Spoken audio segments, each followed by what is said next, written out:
Kasako Media wanaume 127 kati ya 165 waliofanyia uchunguzi wa mabusha mwezi huu jijini Dar es Salaam wamegundulika kuwa na ugonjwa huo.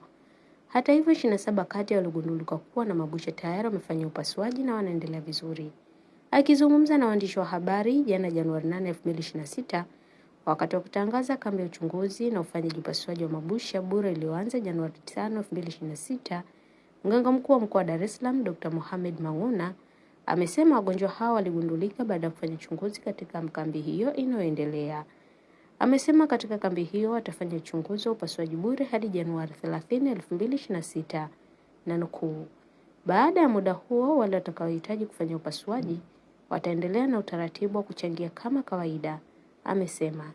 Akizungumza hali ya ugonjwa huo ulivyo, amesema tatizo lipo sana katika mikoa ya ukanda wa Pwani kuanzia Mtwara.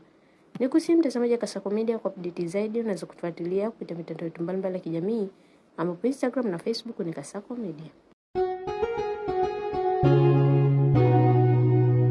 Kasako Media, tunaangazia maisha, tunaandika kesho.